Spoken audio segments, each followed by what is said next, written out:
अक्सर ऐसी बातें करी जाती है कि जो पेड़ होते हैं वो हम इंसानों को बहुत सारी चीज़ें देते हैं। लेकिन आज ना मैं आपको कुछ अलग ही बताने वाला हूँ कि जो पेड़ होते हैं ना, ऐसे बहुत सारे पेड़ होते हैं जो इंसान की जान भी ले लेते हैं, गिर के नहीं, बिल्कुल भी नहीं। ये बात कुछ अलग है। ऐसी ही एक पेड़ की बात मैं आज आपसे करने वाला हूँ, जहाँ पे ऐसा ना समझिए कि यहाँ पे रात को नहीं जाना चाहिए, कोई ऐसी कहानी है। यहाँ पे दिन में भी नहीं जाना चाहिए, इसके आसपास कदम भी नहीं रखना चाहिए, क्योंकि ये इतना ज़्यादा खौफनाक है। ये उड़ीसा के मंगलाजोड़ी गांव में है। ये एक पेड़ है। एंड जो हॉरर एक्सपीरियंस जिस इंसान को हुआ था, उस बूढ़े इंसान को पता ही नहीं था कि एक पेड़ की तरफ वो अपनी छांव के लिए जा रहा है, लेकिन उसके बदले में उसको क्या मिलने वाला है। उसको कुछ भी भनक भी नहीं थी कि उसकी ज़िंदगी में आगे क्या होने वाला है। उसको नहीं पता कि इस पेड़ के काले सायों में ऐसी कौन सी प्रेत आत्मा भटकती है, जिससे एक बार अगर किसी इंसान की मुलाकात हो जाए तो उसका बचना नामुमकिन होता है। ये जो हादसा है, ये उड़ीसा के अंदर साल 2007 में हुआ था। एंड बताया जाता है कि ये हादसा इतना ज़्यादा प्रभावी था कि जो छोटे छोटे बच्चे थे वो स्कूल में जाने से भी मना कर रहे थे। वो कह रहे थे कि हमको घर से बाहर ही नहीं निकलना है। क्या हुआ था वो हादसा, वो आज आपको इस वीडियो में पता चलेगा। अब ये वीडियो शुरू करने से पहले ऐसे ही और horror, mysterious and historical videos देखने के लिए सब्सक्राइब कर दीजिए इस चैनल को। And guys, according to our YouTube analytics, ऐसे 81% लोग हैं जो कि हमारा इस समय वीडियो तो देख रहे हैं, लेकिन उन्होंने सब्सक्राइब नहीं किया है। गाइज प्लीज़, नीचे सब्सक्राइब बटन है, प्लीज़ उसको दबा के, पता नहीं जो भी रंग का होता है वो कर दो। एंड उसके साथ साथ बेल आइकन को भी दबा देना, ताकि आपको हमारा नोटिफिकेशन आता रहे हम जब भी अपनी नई वीडियो डालें। अब ये कहानी शुरू होती है। गाइस, आज की कहानी माधव की है, जो कि कई सालों पहले मंगलाजोड़ी गांव में आया था, जो कि उड़ीसा में है। एक्चुअली ऐसा बताया जाता है कि इस कहानी में जो माधव था वो शहर में रहा करता था, लेकिन वहाँ पे उसका बहुत ही ज़्यादा भारी नुकसान हो गया था, जिसकी वो भरपाई नहीं कर पा रहा था। And he was having no choice. उसको ऐसा लग रहा था कि अब इस शहर में मेरा रह के कोई मतलब ही नहीं है। उसने अपने परिवार वालों से थोड़ी बात करी, एंड उसके परिवार वालों ने कहा कि क्यों ना हम लोग गाँव में चले जाए, वहाँ पे हमारा घर तो है ही, हम वहीं पे जाके रह लेते। सब लोग ने एग्री किया। माधव ने भी बोला, अपने दिल पे पत्थर रख के उसने बोला कि चलो ठीक है, हम लोग जाते हैं गांव में, जाके हम लोग बच जाएंगे कुछ वक्त के लिए, जब तक सब चीज़ ठीक ना हो जाए। वो लोग अभी गांव में आ गए थे। एंड धीरे धीरे देखते देखते अभी ना चीज़ें सुधर रही थी उसके परिवार में भी। उसके परिवार वाले ना अभी धीरे धीरे खुश भी हो रहे थे, क्योंकि माधव ने अभी गांव में जाके छोटा मोटा कुछ ऐसा बिजनेस सा खोल लिया था। एंड उसके परिवार वाले थे, दे वर डेफिनेटली हैप्पी कि चलो कम से कम गांव में आके कुछ तो फ़ायदा हुआ। लेकिन ये जो फैसला था ना माधव का, ये जो उस परिवार की खुशी थी, ये भी बस कुछ ही पल में मातम में बदलने वाली थी। सो गाइस, अब ये एक बार की बात है कि माधव अपना सब काम वगैरह ख़त्म करके साइकिल से अपने घर की ओर जा रहा था। सब काम ख़त्म हो गया है, घर पे जाना है उसे। साइकिल चला रहा है नॉर्मली, शाम का समय है, लेकिन कुछ चीज़ें अभी बिगड़ेगी। जब वो साइकिल से जा रहा था ना अपने घर की ओर, तो फिर ना आसपास बहुत सारे लोग थे जो वो देख सकता था। फिर उसको ना याद आया कि अरे यार, शाम का समय हो रहा है, लेकिन मुझे ना घर जल्दी पहुंचना है। एंड उसके दोस्त ने ना उसको कुछ दिनों पहले बोला था कि तेरे घर जाने का एक शॉर्टकट रास्ता है, तू उसको कभी भी अपना सकता है। फिर उसने बोला चलो ठीक है, वैसे भी जस्ट अभी शाम ही हुई है, ऐसा नहीं कि आधी रात का समय है तो एक्सपेरिमेंट करना चाहिए कि नहीं करना चाहिए। उसने बोला शाम का समय, एवरीथिंग इज़ फाइन। फिर उसने अपनी जो साइकिल है ना, वो एक दूसरे रास्ते की ओर मोड़ ली, जिस रास्ते की तरफ कोई भी नहीं जा रहा था। जैसे उसने अपनी जो साइकिल है उसने उस रास्ते की ओर मोड़ी, सारे गांव वाले उसको देखने लग गए कि जैसे कि ये इंसान क्या कर रहा है, कहाँ जा रहा है।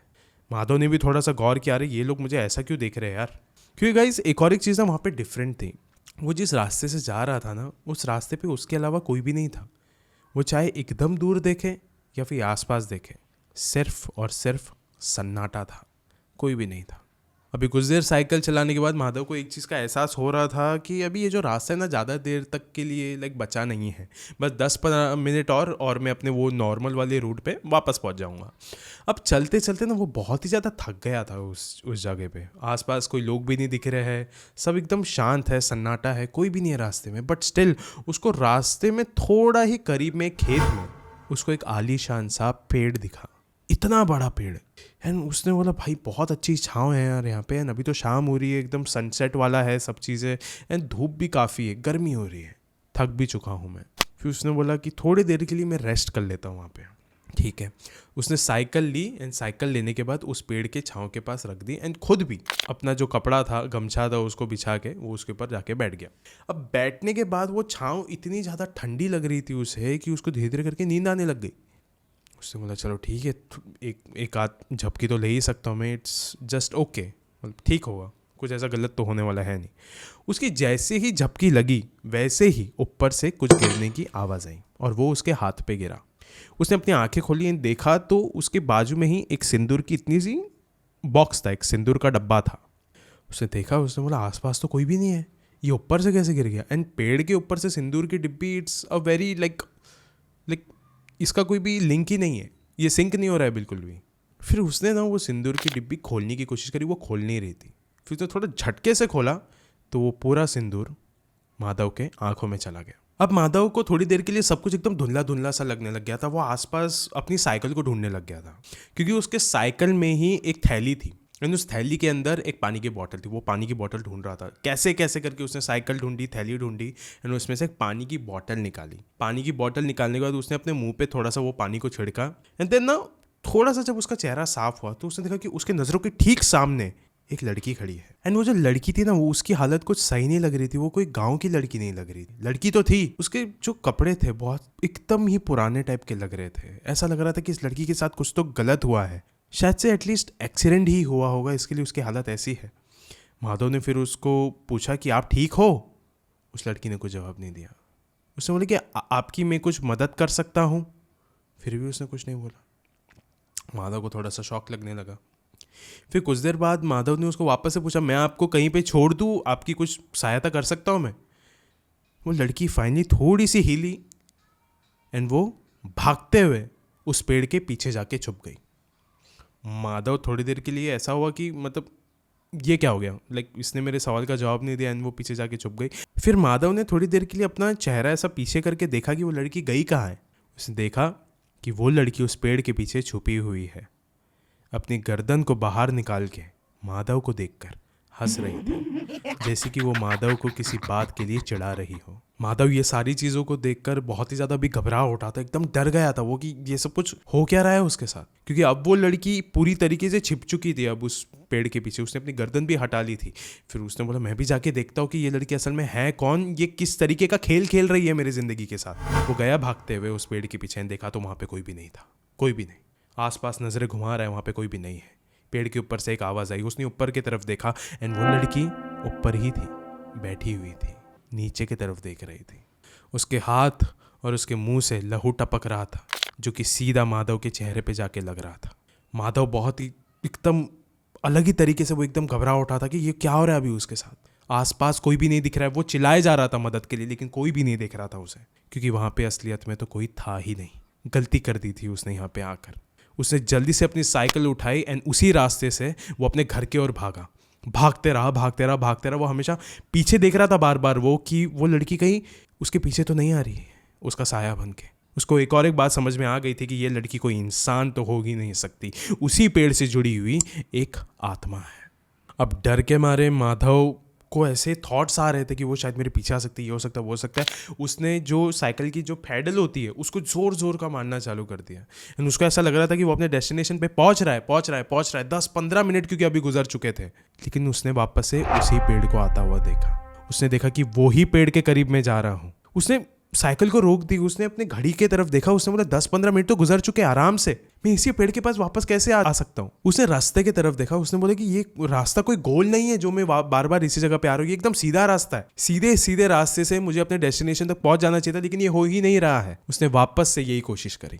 वापस से उसने अपने पैडल को जोर जोर का मारना चालू कर दिया। बहुत ज्यादा समय बीता जा रहा था, लेकिन वो हर समय उसी पेड़ के पास आके रुक रहा था। अब ये कोशिशें उसने 10-15 बार कर चुका था। माधव फ्रस्ट्रेट हो चुका था कि ये क्या हो रहा है मेरे साथ।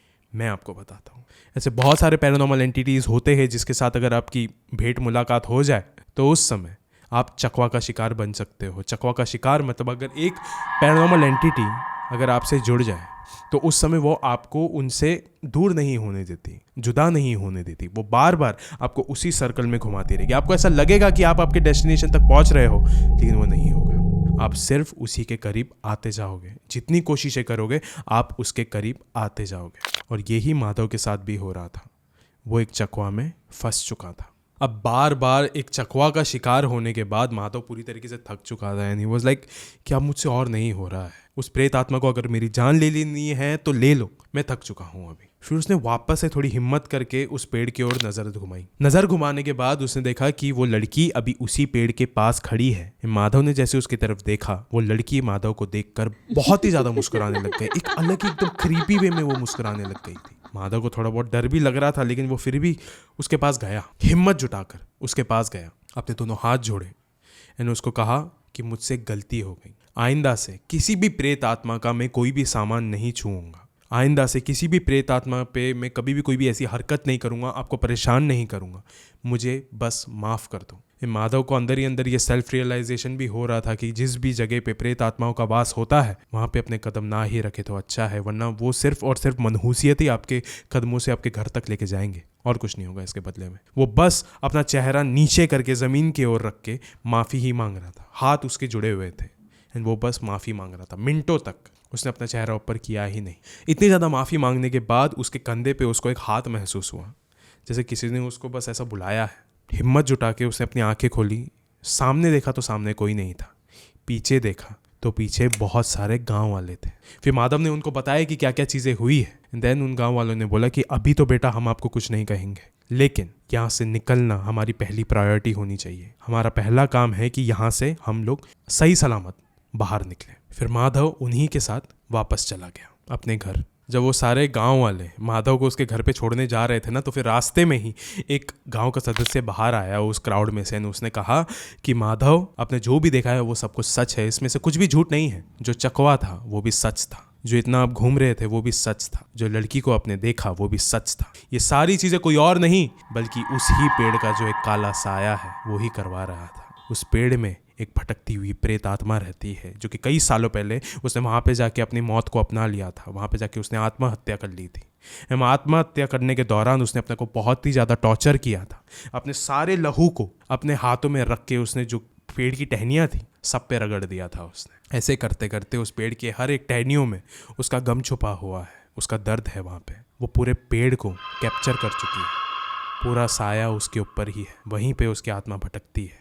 ऐसा बताया जाता है कि उस लड़की ने पूरे गांव में हमेशा दुख ही देखा है, उसने अपनी पूरी ज़िंदगी में दुख ही देखा है एंड इसी वजह से वो आने जाने वाले लोगों को भी दुख देना चाहती है, सबको सिर्फ दुख में ही देखना चाहती है एंड यही चीज़ शायद से वो आपके साथ भी करना चाहती थी एंड इसीलिए इस रास्ते में कोई भी नहीं आता जाता। आप भी जब जा रहे होगे इस रास्ते से, आपने भी देखा होगा कि इस रास्ते पे ना बंदा था ना बंदे की जात। क्यों? क्योंकि यहाँ पे जाना हमारे लिए एकदम रिस्ट्रिक्टेड है, मना है यहाँ पे जाना। ये गलती शायद आपने करी है, लेकिन आइंदा मत करना। शाम हो जाने के बाद या फिर सुबह में या दोपहर में या रात में यहाँ पे नहीं जाना चाहिए, क्योंकि ये लड़की आपको और आपकी ज़िंदगी को सिर्फ एक खेल समझेगी। एंड जहाँ तक आपके घर पे पहुँचने का सवाल है, तो आप घर पे कैसे भी पहुँच सकते हो, कितना भी वक्त लगे, कोई शॉर्टकट मत आजमाओ, क्योंकि एक छोटे रास्ते से आपके घर पे जाने की कीमत आपको सिर्फ एक ही चीज़ से देनी होगी और वो है मौत से। इस पूरे हादसे के बाद माधव इतना ज़्यादा घबरा उठा था, इतना ज़्यादा डर गया था कि अभी उसको कई दिनों तक के लिए बुखार चढ़ चुका था। एक्चुअली गाइज आजकल ऐसा होने लग गया था उसके साथ कि जब भी वो अपने पलकों को बंद करता था तो उसकी नज़रों के सामने सिर्फ और सिर्फ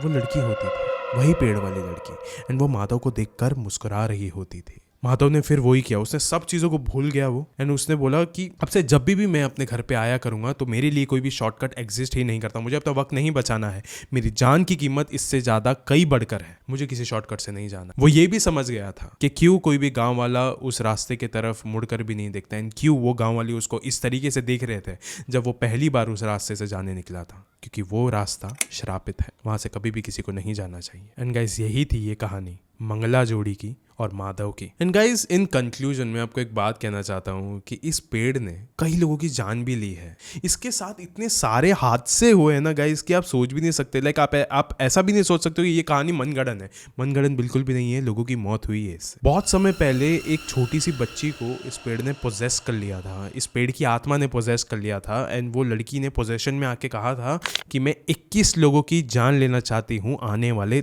दशहरा से पहले। एंड यही चीज़ ने वहाँ पे खौफ फैला दिया था। बच्चे लोग स्कूल नहीं जाना चाहते थे, लोग अपने काम पे नहीं जाना चाहते थे। अगर कोई बच्चे स्कूल भी जा रहे थे तो वो उस रास्ते से नहीं जाते थे, वो रास्ता हमेशा से सन्नाटे में ही घिरा हुआ रहता था। लोगों में डर का माहौल बहुत ही ज्यादा हो रहा था, बहुत ही ज्यादा हो रहा था। एंड ऐसा देखते देखते, क्योंकि गाइस 7 लोगों की मौत ऑलरेडी हो चुकी थी उस पेड़ के इर्द गिर्द। एंड गाइस फिर इतना ज्यादा डर का माहौल देखने के बाद फाइनली किसी ने ठाना कि इस पेड़ को मैं काट दूंगा। जिस लड़के ने इस पेड़ को काटने की मदद करी थी, कुछ ही दिनों बाद खून की उल्टी करके वो लड़के की भी मौत हो गई। कहा जाता है कि वो लड़का उस पेड़ का आखिरी शिकार था। अब ये पूरी कहानी क्या सिर्फ एक मनगढ़ंत कहानी है या फिर सच्ची कहानी है, कितनी सच्चाई है इस कहानी में, वो तो सिर्फ और सिर्फ एक मिस्ट्री ही बन के बस अब रह जाएगी। क्योंकि गाइज हर एक गांव में कोई ना कोई ऐसी कहानी होती है, हर एक गांव में कोई ना कोई एक ऐसा तालाब मिलेगा आपको, कोई एक ऐसा पेड़ मिलेगा, कोई एक ऐसा घर मिलेगा जहाँ पे कोई शाम के बाद जाता नहीं है। हर कहीं ना कहीं पे आपको ऐसे लिंक्स मिलेंगे, ऐसी कहानियां मिलेंगी जो कि गांव वालों ने शायद से बनाई हो सकती है, लेकिन कभी कभार गाइज ये सच भी होती है। अब आप बताइए कि मंगला जोड़ी का ये पेड़ जो कि उड़ीसा में है, क्या ये सच्ची घटना पे आधारित है या नकली पे? क्या वहाँ की जो आत्मा है, उस लड़की की आत्मा, क्या वो अभी भी वहाँ पे भटक रही है अपनी अगली शिकार को ढूंढने के लिए? हाँ या ना, प्लीज कमेंट्स में बता दीजिए। शुक्रिया।